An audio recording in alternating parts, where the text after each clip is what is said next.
Well, good morning, everyone. Well, it's like 3, 4 o'clock. I just got up. We're on nights for these past 2 weeks. It's kind of just thrown me off as far as like my sleep schedule, of course, and just getting out here and working on the car. Because I can normally, last week I was sleeping like 4 hours at a time. And then in between them 4 hours, I was just dead trying to sleep. What do y'all want? Where's the other one? There she is. Zoe.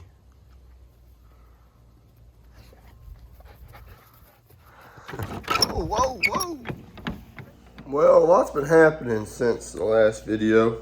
Really been working on all these carbon fiber orders that kind of got me put pretty far behind on the car, but it's all right. It's because this is what's paying to rebuild that car. I don't know if y'all follow Chase Holland on YouTube. Most of y'all do. He went up north where there's a lot more heavier clay tracks. Running my mud covers that I'm making, he broke one and it caused them to pull off early in a heat race. And I felt terrible when that happened. He said he got in a cushion, but I don't know, it packed that wheel full of mud and it destroyed that cover. So I'm a little upset that happened. Apparently it wasn't the only cover that was destroyed. Apparently a metal cover got messed up too, but that shouldn't be happening. I got a hold of this stuff here, this yellow stuff. That is Kevlar. This is what they use in bulletproof vests, armored vehicles, and on some tires, it's used as the cord. So I did make a cover out of it. Here it is. This is fresh from the mold. I lost pressure in the vacuum bag. That's why you see all the air bubbles literally everywhere. So this cover is junk. But this is gonna be my test dummy. This is the one that I'm going to literally shoot with my 12 gauge and see how it comes out. Yeah, you can just see all the air that like kind of started coming out of it. But it's a little bit heavier. Let's see exactly how heavy it is. I ain't weighed it yet. Take another ounce off. Where are we sitting at here? 6.3.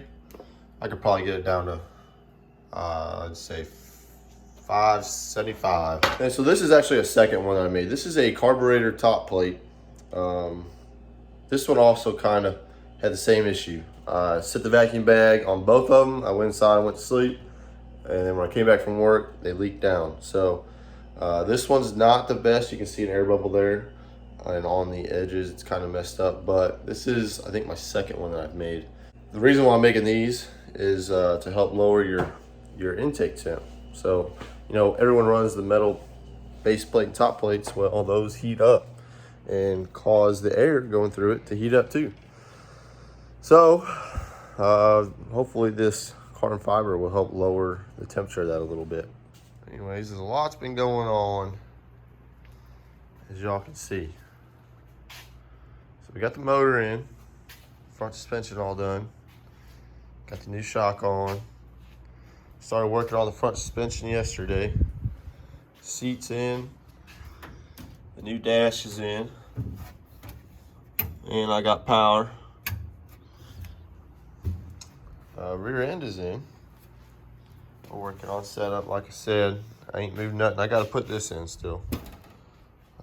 We have spoiler temp installed, roof is temp installed, sail panels I'm getting ready to take off and throw away because I have some new ones from Dominator right here.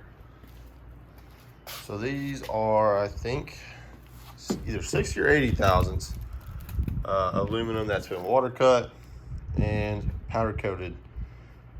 These ones, they're about the same size as them, but when I put it on the sheet metal brake, I might bend it a little bit up right here, just to kind of shorten the distance from the top to there, because that's a lower halo car than this one. This is a little bit older style car. I think this halo here was measuring either 37 or 47. I don't remember which one. And then this one is either 49 or 39. I don't, again, remember which one.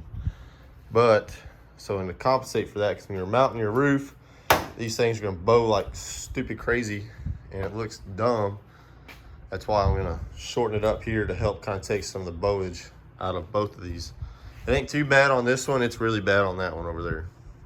I ended up swapping my pedals over for, oh, hey, I've been looking for them. I've been swapping my pedals over, got them in, brake lines, ran.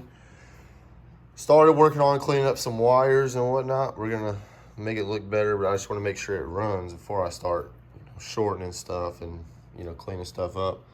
Everything's plugged up, but I ain't ran it yet. I'm waiting on the radio to come in. Sponsor's giving me one. We might temp install that one there just to get the car to crank.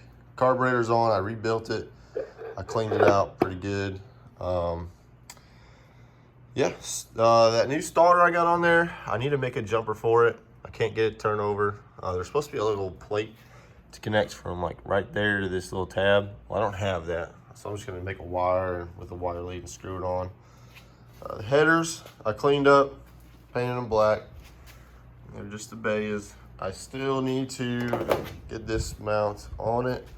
I don't know if I'm gonna weld it on or use a, just like a hose clamp.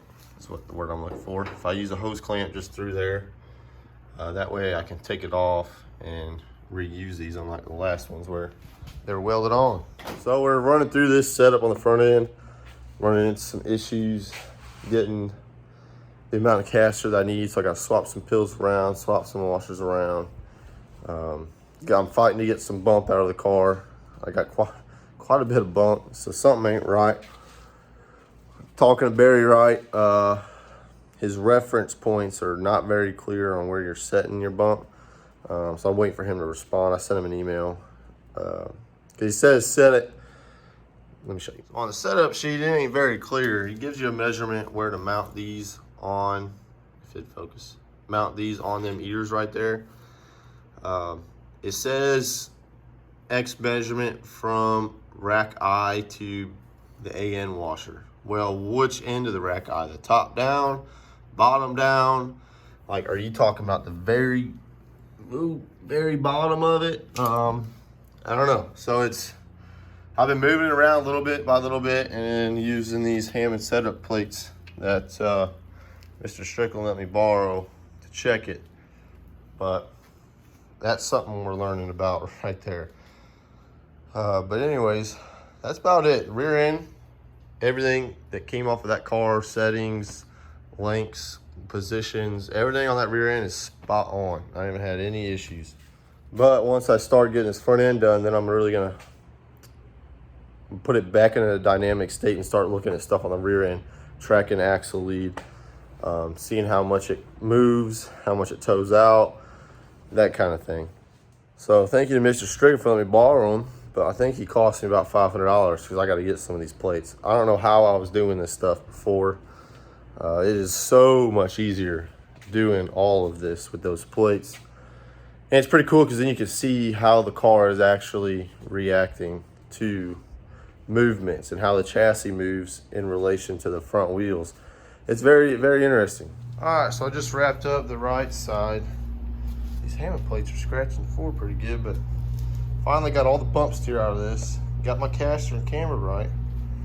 Now I'm working on this side, and we're gonna have to probably bounce back and forth, probably another time or two, just to make sure everything's right. Because once you adjust one thing, it'll throw some other stuff off. So working on setting the bump steer on this one, because they really weren't clear when they sent me my setup where to go from a measurement on here. So we are kind of just moving it, putting it through dynamic and static state, seeing if it's walking from this line here, and just kind of getting it to where it's equidistant. Now I could be doing this all wrong, but my shock really won't ever be compressed this much on the left front. But as y'all can tell, I'm kind of just exaggerating. We got a little bit of a steer out up here. So I know I have toe, but I don't have this much toe. So when I go up, bring the car back up, you'll watch this plate. You watch this wheel, it will turn a little bit. Going back up to ride height. Oh, it's this wheel that's moving.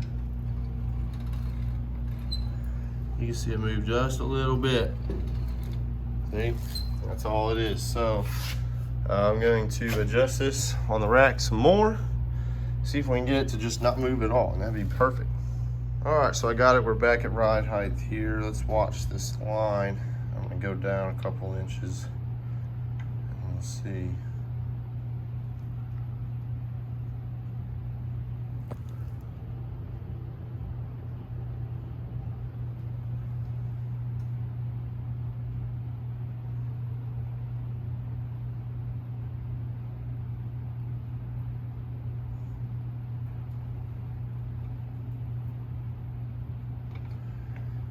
Well, I don't think it moved much at all. I know we will never be that compressed over here. I mean, that's some crazy angle, like my chain's completely compressed. But let's go back up to ride height and let's watch this thing. See if that wheel moves. Okay, it's moving a little bit. All right, well, we're gonna make some more adjustments.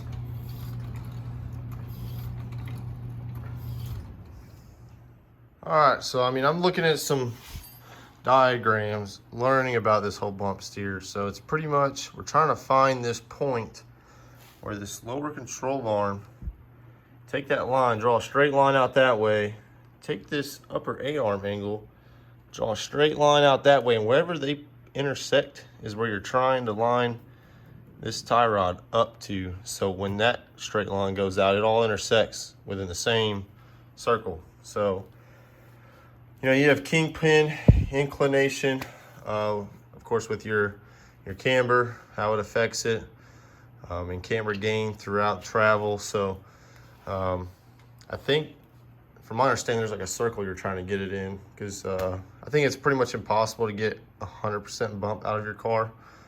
But I don't know. I'm still learning myself. All right, so now we're gonna get in here and check our overall toe. Oh, can I reach it? Oh, there it goes. So we're sitting here 65 and a half. And 65 and a quarter. Perfect. Quarter inch out. That's my overall. Now I need to like kind of figure out. So Barry Wright sent me exact centers for these, but I've been a little bit off of them. So I need to like measure from here to this frame rail to see how square this one is, because they're telling me you don't want any toe out on your right front. You want it all on your left front to help you go in the corner. So eyeballing it, we look pretty good, but I don't know, we'll see. Well, the front end is good to go.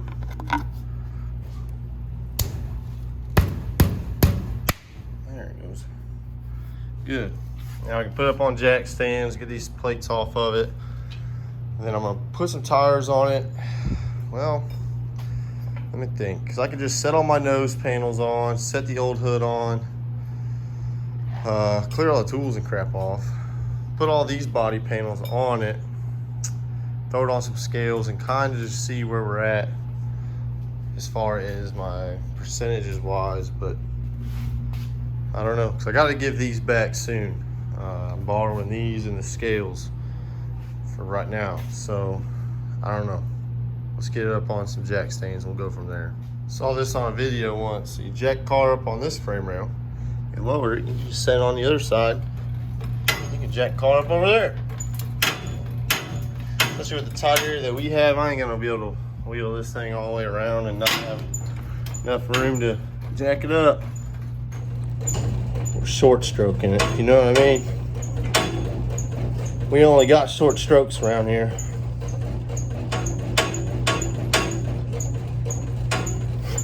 And I'm breaking a sweat just taking these setup plates off. But we do have that AC. I know a lot of people are like, man, you must be nice to have AC work on your car. Well, I work in the shop. My off time in AC, I go to work. working a huge freaking hangar that doesn't have AC. While I work on the fly line, which of course doesn't have AC, so I'm enjoying it right now. I think I'm fixing to put this transmission in, but I pulled the plug out. Magnetic plug. Look at the crap that was on the end of this. Is this the clutch material? You know, wearing out or what? But man, I'm gonna flush this thing. So I'm gonna put new fluid in it. We're gonna run a race. We're gonna do about every race for the next 3 races. Hopefully flush this stuff out, but that's a lot. Holy smokes. I mean, I don't have any issues with it. I don't know if that's normal or what, but we're gonna get it cleaned up, and yeah, I don't think that's that great.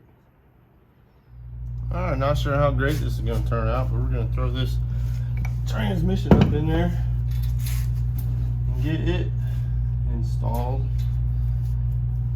These things don't weigh nothing, but it's just awkward spaces you gotta get it through, and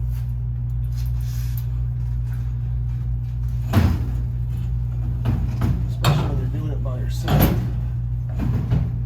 All right, here we go.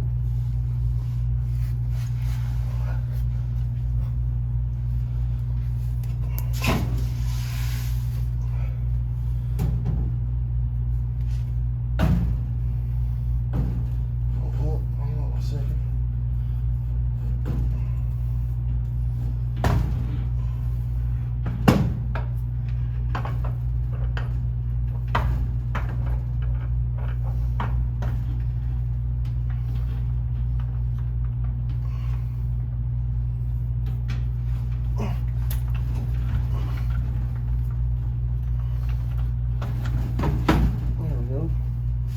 That wasn't bad.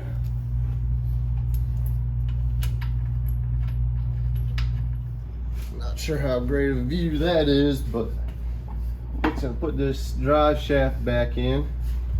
Now this guy really ain't that heavy. You know, I mean, a lot of the guys are running carbon fiber ones, but I'm sure those would be a heck ton lighter, but they're about, I don't know, last I checked I heard around $1,000. Well, we ain't got that. Not right now, we don't. So this is the crucial part. If this car is really the same, if this sucker fits, which I think it is. All right, so now that we're waiting on parts for the drive shaft, I'm starting to work on these sail panels here. Blues, of course, are always a little bit different. It's been my luck with these since I went with the blue body. But ended up bending up this piece. This is some pretty thick stuff. I'm surprised my bender bent it, but bent it up. This is gonna go on to this sail here to mount to here. And I need to get this one and bend right here up that way so this sail can kind of go on there. Yeah, and then I got those big long curved pieces to tap into here just to add some support to these guys. I mean, they are thick anyways. They're a lot thicker than those sail panels right there. But yeah, I mean, I'm kind of running out a little bit of time here. I got some other stuff I gotta do before I head to work tonight, but I might get these finished up, not sure. The roof though, I'm starting to get it kind of installed. So I have a bunch of spacers on this corner here. I've got 0 there, so I got it kind of slanted up to this corner. This corner right here is the highest point, just to help give you that extra left for your downforce, just a little bit. You can kind of tell with the slant of the roof there. But when I build this nose, I'm also going to kind of do it a little counter to the car. That's why I had it kind of assembled. I had it on the car, it wasn't fitting right. So now I'm gonna just make a bunch of changes to those mounts that go here. I had to chop off some ears, some brackets, just to kind of get this thing to fit better. But when we put this nose, we're gonna kind of anti-square it and then run those panels up, you know, normally like I would. Just to kind of get this out here a little bit more to catch some more of that air. just some aerodynamic stuff we're working on. But yeah, now we're down to body work, and gotta do body work, fluids, you know, all fluids in the car, radiator. That's about it. So it has been thundering non-stop out here, but I don't think anyone is racing this weekend. It's supposed to rain all week, all through next week. All right, so today I don't know how much I'm gonna get done. My fiance is coming back in town. She went out of town for her bachelorette party this past weekend. They went back to Arizona, went to Kami, California, and I don't know, it looks like they had some fun while I was sitting here working on the race car and trying to keep these dogs alive. But I think I got to get the house cleaned up tonight because she comes in, she flies in, I think she lands around 11 p.m. and I'm already going to be at work. So I'm going to get the house cleaned up. I mean, not that it's messy, you know, but it's just nice to come home to a clean smelling house and make sure all the dishes are done, make it look like I did stuff, you know, while she was gone. But I need to get one of these U-bolts off there so I can go to the parts store and make sure I get the right one, because I sheared one off yesterday, as y'all probably saw in the video.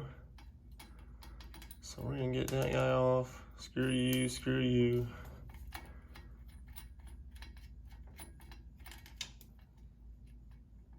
This is the good one. We'll bring the good one. Rotate it down so I can get it out. There we go. Yeah. I'm gonna look at a ball joint, or I mean U-joint. I don't know what to get, honestly, for as far as like size and wise, and I'm gonna have to do some asking around about that. But yeah, this other side, it broke off right there. I was smoked it on too much, you know. I've been lifting too many weights. So I'm gonna get one of these. I need to get automatic transmission fluid. I don't think I have it. I've got plenty of power steering fluid. No transmission fluid, so I need to get some of that. I'm gonna get the cheap stuff now, and then I'm gonna order. So I think Bert's used like a Blue Magic or something. I don't know. I'm gonna get the cheap stuff now because I'm gonna flush it a couple races. For about 3 races, I'm gonna dump it and do it every 3 races. But then when we put the good stuff in, I'll order the good stuff. Need to get that. How about brake fluid? Let's see, I don't have nothing in there. I'm telling y'all, when you go to Walmart and you see these are the cheapest brake cleaners. I can get them by a box. Everyone looks at me like I'm crazy. I'm making meth or something. I don't see brake fluid. I got some down here. What is this guy? Oh, that's power steering. Oh, there we go. I run the cheap stuff too for brake fluid. Yeah, that'll work. I think that'll fill all the master cylinders. All right, we're back. We got some goodies. It was pouring when I got home, but now look at the sky. That's Florida for you. Sun's out. It is wet out here. Fixing to see if we make a mess here. So I guess the fill line is 1/2 inch below this. So this is a funnel that came with my generator, but it's still a little wet from the brake cleaner. Let me wipe that out. All right, we're gonna be putting in just some Lucas regular generic fluid. Let's see if we can make the biggest mess possible. I think it's working. I need more of an angle on this guy. Hold up a second. This is why I have mad respect for anyone who YouTubes the things I do, so y'all can watch me pour in about 1/2 quart power or ETF fluid. This is whole extra 2 minutes trying to find that tripod stand. I have no idea where it went from yesterday.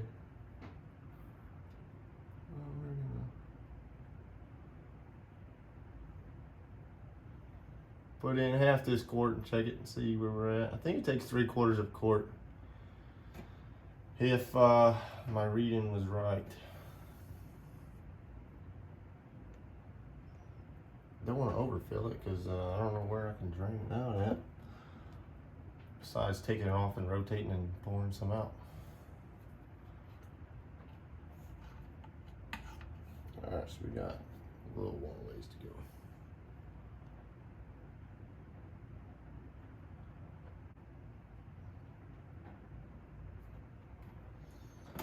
Alright, I got about 1/4 quart left. Oh, and I think, yep, there it is. Did it too much. So we're just making a mess. Lovely.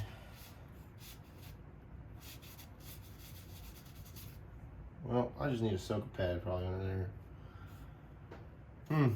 Look at that. You can see the old stuff not mixing with the new. Oh goodness. Yeah, I'm probably just gonna drive this around the yard and then come in here and dump it anyway, so. 'Cause yeah, that stuff wasn't looking too good. Or you know what? I'm gonna jack the car up on this side, take these jack stands out, tilt it, pour some out of there. Yeah, look, we're thinking. Well, we got the cup, a rag.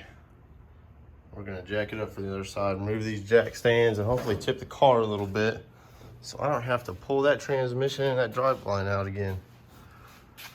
Oh, this is probably gonna be a mess. All right, y'all watching for me? This is probably gonna be really, really dumb.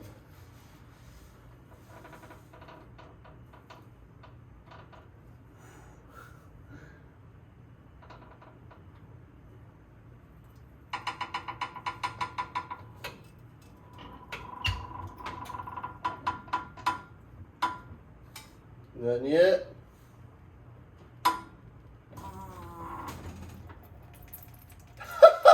Is it going in there? Oh, we are. Let me get in the middle. Oh, we need some more.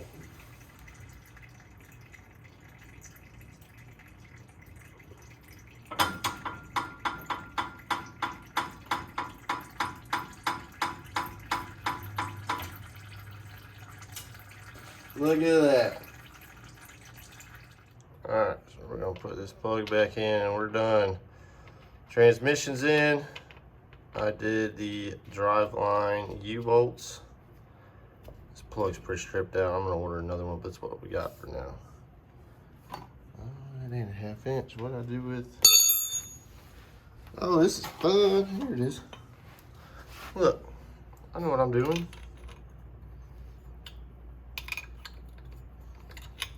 Some guns a little stripped out. All right, so I ain't gonna put the clutch line on just yet. That's what's dangling right there. I need to figure out this rat's nest up there. Maybe I can tie that in. Yeah, you can see those nice shiny U-bolts. Those are in. So drive line's good. The car can move on its own power once I top off the power steering fluid reservoir. I don't want to burn up that pump. But yeah.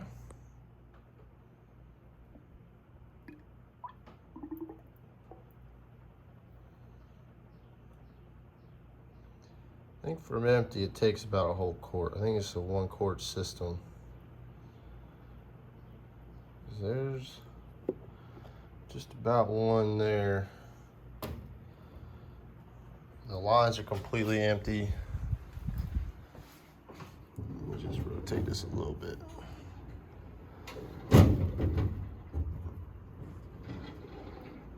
Maybe that'll help suck some down. It did not. So, yeah, well, there's a lot of air. Once we crank it, we can top it off, but that should be good. I ain't gonna burn up a pump because we don't have any fluid in it. So yeah, there we go, we're moving. I think that's gonna be it for today. I need to make some carbon fiber parts before I go to work, so there we go. I'm actually gonna end the video here because these things can just go on and on and on, and when I combine all these single files together, it's about 50 minutes worth of stuff 50 minutes to an hour for a 20-minute video. So I'm gonna get to work on these carbon fiber parts. Gonna make some mud covers and some air filter plates and stuff. So gonna get that knocked out. Got to get it on cure so when I come back in the morning, I can pop them out the mold. Appreciate y'all watching, sticking with me. This car's coming along. Next video will be us putting the nose on, the body, and wrapping it, and hopefully tying up all the loose ends that we got going on. So we'll see y'all in that video.